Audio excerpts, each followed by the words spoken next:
black kid gets expelled, but Michelle Baton and Jessica West don't, even after they assaulted a girl on the lacrosse team with their sticks.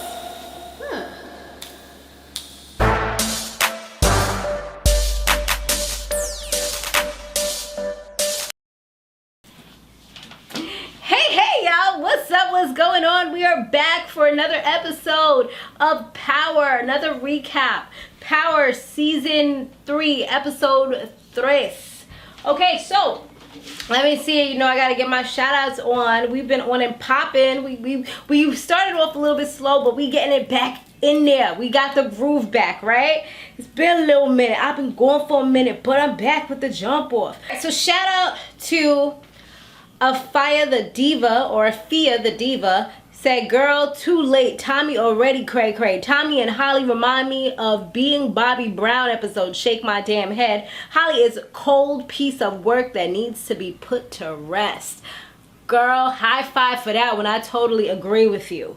They are made for each other. That's what I feel. Shout out to, let's see, a Godfrey T. I think the kids should have met Angela for the first time at like McDonald's, LOL. Not when they are about to spend the night at her house. I'm the same with water. I'm a Cancer. Okay, because we were talking about last week how I love water. Yes, you know, we here, boo, we here. But yeah, like I don't think they should have came over. Like it was just like a bad idea. I feel like they kind of rushed it, and you are so right about that. Let's get one more. Philip Jackson said, I don't know why I thought Holly was going to shoot Tommy when he told her he couldn't kill ghosts. I know, right? Like the way she was acting, but nah, she was like, you can do this. Like she was like giving him that pep talk, like, you know, like she was the basketball coach and she wanted him to make the shot of a lifetime. Like, you can do this, you got this, don't worry. So yeah, there was a rob. It started off crazy, y'all. I was just sitting there like, this don't feel like I'm watching Power. This feel like I'm watching something else. Cause it started off with a robbery. Two frantic kids, they robbed like a little convenience store, or you know, one of the bodega type of stores that we have a lot out here in New York. And yeah, they was robbing it, and then a cop pulls up to the scene. I'm like, oh snap, they about to get caught. I'm like, oh. So then when she comes in, she like has her gun out and everything, and then the convenience store owner, you know, he's feeling good because there's a cop there, and he says that he did already pull the trigger or whatever, so you know the cops are coming, and he's so happy that she's there. And then she ends up shooting him, like boom. Then she ends up shooting one of the kids that was doing the progress that from what it showed, she was actually working with the two kids. So I was like, yo, what? What is going on here? She dead shot him. And the other kid was just like, yo, this is crazy. What are you doing? So, yeah, she was official. She was the official tissue. Like, she gave me that, what was the name of the show? Denzel Washington in Training Day. That's the kind of vibe she gave me when I seen all of that going down. So then we see that she also has a girl, and her girl is like, oh, it's crazy. Like they was kissing. I was just like, whoa. they try to switch up the game a little bit and get more like on the Empire side. But it was cool. It was cool. So yeah, her girlfriend, she's all right. So before we get into the girlfriend scene, we see that she actually knows. She actually knows, what's his name? Kanan. Kanan is in the bed. He's recuperating from all the burns that he has. And I'm just like, what? So then her girlfriend, like, there was another scene that they showed where her girlfriend was talking to him. Like, I guess she was at work or whatever. Her girlfriend was talking to him, trying to get, like, information from him. And because he's not really telling this woman who's, like, he calls cuz, not really telling him anything. I don't think they're really family. I don't think I heard, if I'm wrong, y'all can let me know, but I think they just call each other cuz because they grew up together type of thing, and he like helped her so much to like become the person that she is, the crazy person that she is today. But her girl was like talking to him. She was even like rubbing his stuff. I was like, wait, what? I was like, her girl ain't too loyal, is she? But at the end of the day, her girlfriend was being loyal, because later on they revealed that they had a little discussion, and she was trying to persuade her girl, or get her girl to persuade him to kind of like talk and spill the beans. And he did mention Ghost's name, so that kind of brought bells back to the cop woman. I don't know their names yet, but it kind of brought bells back because she knows about Ghost and how Ghost used to always be in the books, and he's a real book smart type of street dude. He's like the best of both worlds. That's what I love about Jamie, y'all. It's like he can be street and he can defeat the street people, but then he's also like, you know, book smart. So he has his head in the game. He has a step ahead, so he can coexist wherever. That's what I love. So yeah, she was trying to get her to do her and all that stuff, and I was just like, oh, okay. So they did have a discussion, him, Kanan, and the cop chick, and at first he was allowing her to believe that it was Ghost who killed Sean. But then after they was having a discussion, and she was just, he ended up saying like, nah, it wasn't Ghost, because she was like, what, you scared of him? Like, she was kind of patronizing him a little bit. He was like, actually, I'm the one who kills him, because he wasn't loyal to me. He was loyal to that dude. And she was like, well, it's all good. You got to do what you got to do. And I'm just like, she was like, he was a pawn, and you got to sacrifice pawns sometimes. And I'm like, yo, this is a dynamic duo. Like, this is going to be crazy. I could see this turning out real bad for Ghost, because he got all these people trying to get him. He got Tommy. He got Holly, because you know Holly, if Tommy don't do it, I feel like Holly about to do it, especially after we talk more about the scenes with her coming up. We also got Lobos, pretty much. Well, Lobos and Tommy's kind of connected, but I feel like if Tommy don't do the job, Lobos is definitely going to get somebody else to do it. Then we also got Greg Knox on the scene. Then we got this new chick. And we got Kanan. We got all these people trying to get to Jamie Ghost. Oh, it's crazy. So Jamie and Angela, they seem to be doing well. They were like running and having a good time, playing games, you know, just like laughing and just having like this amazing looking relationship from the outside. And anybody looking from the outside would see that as well. Just like homeboy that was actually looking from the outside, which is Greg Knox. He's been still following them, still doing his own little private investigation, even though he's not even like on duty right now. He's still so obsessed with this whole thing. I think it's that he's pretty much just so obsessed with Angela, and he's mad that she left him for him, that he's determined to take him down. I feel like that's the whole thing. It's just like some primal type of thing, you know, like it's his pride. It won't allow him to just give it up. Like, you're not even on the case, you're not getting paid for this. This is like some vendetta type of thing. Tasha, she now has a good idea for Tommy and Holly. Now they're going to be, instead of having a laundromat like how they had it before with Jamie and Tommy, now they're going to be pushing hair. Hair is one of the most lucrative businesses out there right now. Like, I'm about to start pushing some hair, but like not on some I'm gonna be using drug money or anything like that. Like, I'm gonna be using official money. But yeah, 2017, 2017, you know, going into that, probably like the beginning. Yeah, we making some moves, but can't talk about it right yet, but it's gonna happen.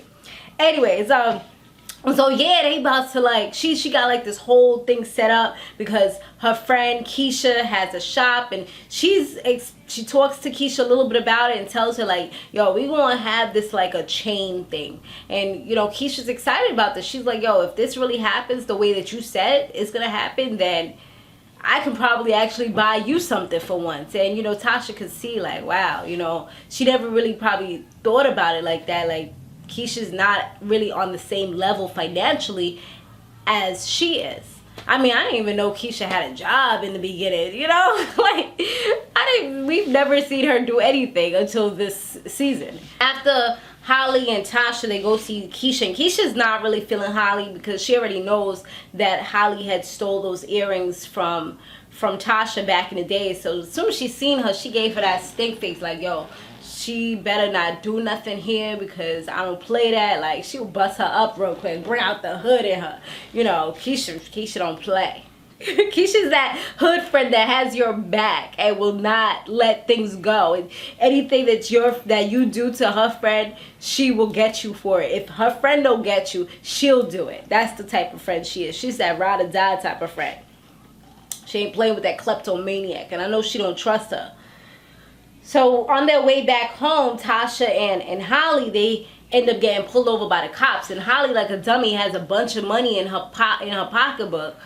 But luckily, they played the driving Mrs. Daisy scene where Holly was like, oh, that Tasha's her nanny driving her home. And then Tasha put on an accent. She put on a West Indian accent. And was just like, oh, I'm so sorry. I'll watch myself next time. And then it just kind of, I guess for the cop, it kind of made things seem a little more normal to see a black woman driving a white woman. Like, it just made more sense in a nice car.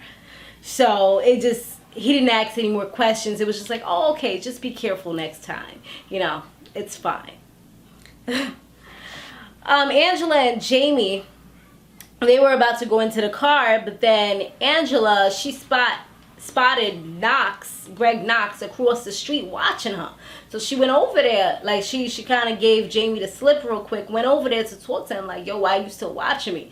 But he kind of got her in a jam because she can't really like report him, because then she has to kind of explain that she's with the man who took the papers out of her house and made everything come crumbling down.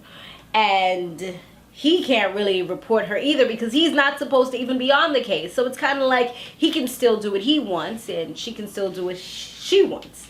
But she can't really do anything about him following her.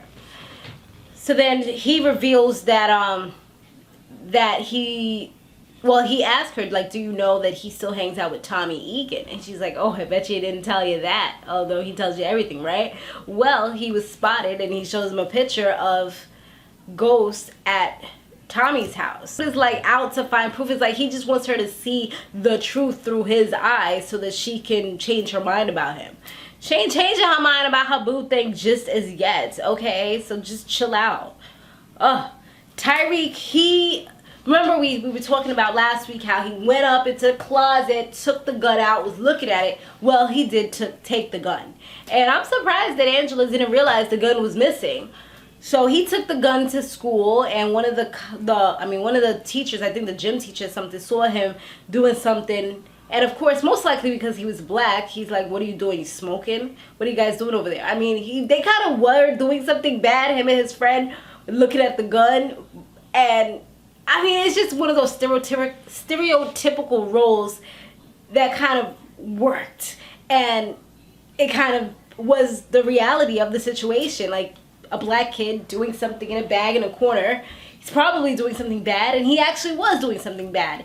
But I mean, this kind of stopped him, I guess, from doing anything worse, like hurting somebody with the gun, because he most likely doesn't know how to deal with a gun. So, you know, it could have definitely went a whole nother route. And so, yeah, the dean, she called in Tasha, she called in Ghost, and they're just sitting there, and Tasha tells him when he gets there, like, oh, he brought a gun to school, and he's like, how did he get a gun? And his thing, he's accusing her because he's like, oh, you have a gun. And she's like, you know, looking at him like, for real, dude. And then when they get into the dean's office, she tells them that it's registered to an Angela Valdez. So now, you know, Tasha's like, this could try to blame me, but it's his little girlfriend. They just like, well, yes, we know an Angela Valdez. And they're trying to see, like, did he steal it or what? They're like, we know an Angela Valdez. So, yeah, you already know she's pissed off about that, and he had to reveal, because Tasha's like, how did he even get this from her house? And he's like, well, I had to go out for a little bit. And she's like, what the fuck you mean you went out? That wasn't part of the plan to have. And see, this comes back to they probably should have all went to like a little spot out to eat and brought them back home, as opposed to he's doing too much too fast. I mean, yes, they've been together probably for a while now, but I think you got to take baby steps with this stuff, especially like they should have had a conversation. He wanted to bring them early, and you know, everything just kind of went all downhill, and he definitely shouldn't have left out to go handle business when you know your kids are here. You know, that should have been his number one priority. Then when he gets to, I guess we can say, Tasha's house now, and he tries to lay down the law and just kind of let Tyreek know, like, yeah, you're grounded, we're taking away your phone and this and that. He tries to get the phone. Tyreek is like, nah, chill, like, you're not taking my phone. Like, he was more something, like he was a grown man. And his father's like, you know, like, wow, this is different. He's like, what do you mean? His mother had to be like, give your father the phone. What you mean you're not giving him? Like, she had to get buck real quick. And I love Tasha's role, because Tasha's one of those people that stands up for herself. She doesn't let things go down, because they tried to expel Tyreek from the school because he had a gun. But then she brought up the fact that all these white kids have done all these different types of things, but yet they're still able to be in the school. But yet as soon as a black kid does something, even if like their things weren't violent, there was the whole Lacrosse thing where they assaulted somebody and these girls was able to stay into the school, but he brings a gun, like he doesn't even hurt anybody, and it's like, oh, he has to get out of here. Nah. So the dean had to like reevaluate her decision and come up with something else. I mean, that lady's crooked anyway. You know she'd do anything for the dime, for a good contribution to the school. Tyreek, he's just changing. It's like he's starting to lose respect for his father. And it seems mainly because he's not there. He's kind of like showing out, acting out for whatever reason. I think sometimes that happens with kids. I mean, it's a big change. Everything's just like whoosh, whoosh, whoosh. You know, being thrown at him, catapulted at him from like all these different angles. So he's kind of like acting out. And Tasha did mention that. She's like, the only reason why you're here is because of the situation. Otherwise, you wouldn't be here. And he knows that. So, yeah, when he gets back home to his house with Angela, it's like a war of words. He was, like, real defensive and just like, why would you have a gun out around my kids? She's like, well, you brought them early, and I didn't get a chance to put it back in the safe because they were here. And she was like, I had it in my closet anyway. Why was he going through my stuff? And then he says something, and then he's like, oh, well, that's what boys do. They do things like that. And she's like, oh, well, it must be hereditary because you do the same thing. So it was like a battle of the words real quick. I'm like, oh, man, here it goes. But luckily, they were able to come to, well, before they actually like kind of calmed down, she mentioned, oh, were you at Tommy Egan's? And then first he kind of said no, but then he was like, yeah, I went there to talk to him, but he wasn't there. And it's pretty much I had to choose between him and you, and I'm here. I chose you. So he doesn't even want anything to do with me. He's done with me. And following that like little thing, them going back and forth, when they got to like that point, it's kind of like they started to simmer down just a little bit. And she was able to apologize for just, having the gun in an unsecure spot and things like that. And they calm back down into a part where they can actually have a conversation and not be yelling at each other. So they doing alright. They doing okay. Yeah, I mean, she already knew that he had went to see Tommy. It was just kind of like she was trying to find out if he's still lying to her or not, and find out where his whole street mentality is. If he's like back in the game on the low and not telling her, like she don't know what's going on. So then we have, he's actually working with this hotel stress lady, this woman who I guess she owns like a lot of hotels and things like that. And she deals with nightclubs and things like that. They were working with the rivalry club owners. She was having a dinner with them, and he comes in. He pays for the dinner and kind of gets her he gets her to notice him. He does these things to kind of like get you like, look at me, hello, I'm here type of thing. And she seems to be impressed, but she says she wants to get to know him not just on a business relationship or business level, also on a personal. So I'm like, you know what, we kind of got to watch out for her, because the way she was looking at him, it was more so with like admiration and a little bit of lust, as opposed to just, I want to work with you possibly if I see that your club is worth it type of thing. Because right now she's quote unquote like looking at his and looking at theirs and just I guess kind of comparing and contrasting and seeing which one she really wants to work with. But I don't know. I don't really trust him. If I was Angela, girl, you know you like the light skins. You better be on your P's and Q's. When he get on, he live yes for white girl. Remember Kanye's words. All right. I'm just saying, you never know. This girl got the money, she got the power. You know, he be set for life if he go on this girl, if he go with her. But I mean, I know he likes to work, he likes to do his thing, he likes to be a provider. But if it don't gotta be that hard, if he don't gotta be doing most of everything, you know, and he could have somebody that can do half, why not? I'm just saying.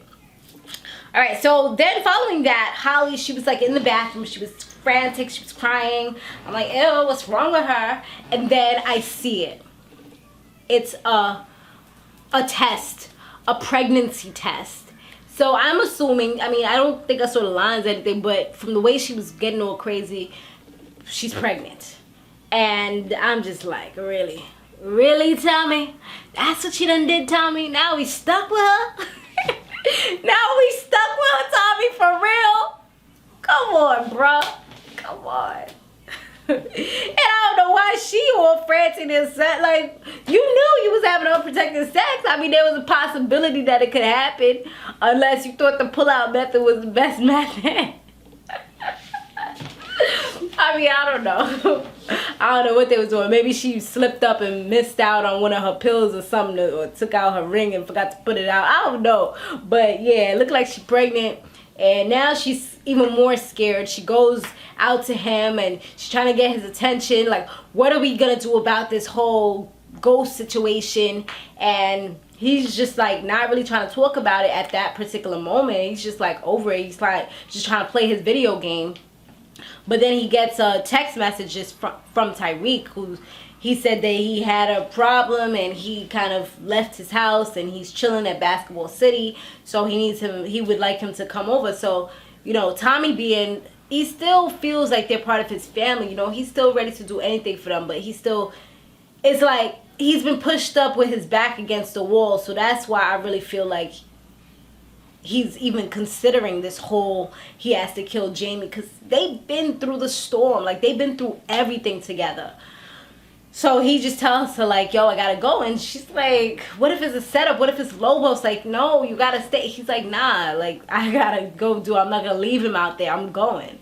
And he goes. And, you know, now more than ever, I think the main reason why she was acting like that is not just because she's not happy that she's pregnant or anything like that. I think it's because she knows that there's a price on her head right now. You know, she can be taken down at any time. And it's like, it's not just her that she has to think about now. Now you have to think about protecting an unborn child. So then when Tommy gets to Basketball City, instead of it being Tyreek, he's calling Tyreek like Tyreek was an animal. Did y'all notice that? He's like, Tyreek. He's like, here, Tyreek, come on out. I'm like, at first I forgot who Tyreek was from the way he was calling him. So then he comes, then when he looks over, it's actually Jamie who comes, you know, all dressed up. There goes Jamie. And he's like, you know, I don't like people playing with my phone. He's like, it's the only way. Like, I knew that you would come because you're a good uncle. Like, I know that you would show up. He's like, this is the only way I was able to talk to you.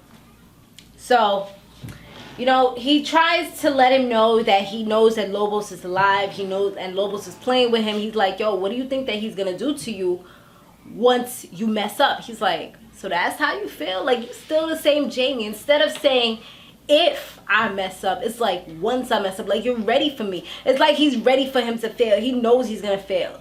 I think that Tommy just wants somebody to believe in him. Like, he's real emotional. He just wants somebody to be there for him, to like just kind of, and that's what Holly gives him. Holly gives him that love and support that he's longing for, because, you know, he's so emotional. And Jamie tries to like put a bait out there, like, yo, and ask him like, yo, is he coming for me? He's like, yo, we can team up together. He's like, and then he asks him like before he walks off, like, is he coming for me? And Tommy's just like, goodbye, Jamie. You know, or goodbye, Ghost. He said one of them, and he just like keeps on walking. He don't really say anything. But I'm pretty sure that the way that he worded certain things and Tommy's responses and probably his body language as well, it could kind of let him know that, yeah, I'm working for him, and yeah, like, he's coming for you. So you gotta watch yourself. I mean, regardless, Jamie needs to be on defense. He needs to be ready because things is about to get crazy, y'all. It's about to get crazy, and I'm here for it. I'm excited. Let me know what you guys think down below. What was your favorite scene? What do you guys think is gonna happen? But don't tell me no spoilers, because I don't want to know no spoilers. Just like kind of like and what do you think about this episode type of thing? I want to read those comments down below, and we'll shout it out next week. Okay, I'm looking forward to this. Next week, I don't know if I'll do a review next week, or if I do, it might be a little bit later because I got a crazy weekend coming up. So I don't know. We'll try to work it out though. I'll try to make sure I still bring it to you on Sunday. Alright guys, thanks for watching. Be sure to stay fabulous, live free, and soar limitless. I'll see you in the next one. Later.